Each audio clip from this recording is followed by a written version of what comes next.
But, there's just no like good way to kind of simulate that environment. And when we came across AI avatars, so interactive AI avatars, we were like, this is what we've been waiting for. We can use this to simulate doctor patient consultations. If we get an AI avatar to play half of that consultation, we can get a real person to play the other half. For somebody outside of pharma, why are real consultations so hard to study? And why have the old workarounds kind of fallen so short for all these years? So by using the AI interactive avatars, we were able to give them the freedom to talk about kind of specific products or specific brands, or really role play a conversation in a more immersive way.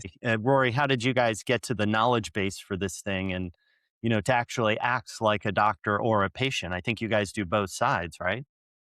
Yeah, we did both sides. We were quite careful with the doctor avatar, just because obviously the doctor avatar would be interacting with real patients.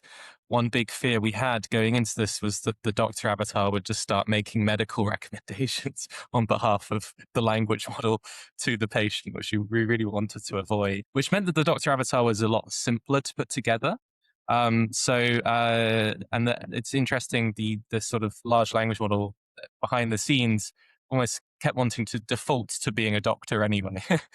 So even when it was we're trying to ask it to be a patient, it would sometimes pretend that it was a doctor. But the doctor avatar, the knowledge base for that was more straightforward. It's just asking questions, we had to do quite a lot of testing just to make sure that it was responding and asking questions in exactly the way that we want it. So you have to sort of limit that down. That's something that you only really find through testing. The patient avatars were definitely much more tricky to put together because, yeah, first off, they're not just asking questions. They need to have much more of a personality to them. They need to have a background, a history.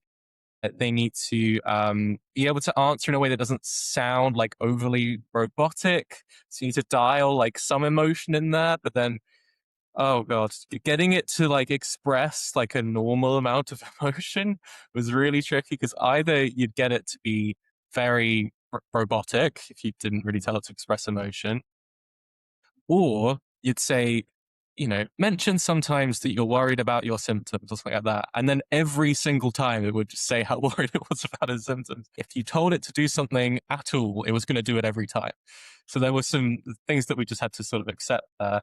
But yeah, to answer the question, really, like most of how we created the knowledge base was we'd put something together as a draft and then we would just repeatedly test it over and over and over just to check it was responding exactly in the way that we wanted it to. I remember Katie around the time saying that I had basically just ended up like parenting these avatars full time, trying to just get them to behave themselves.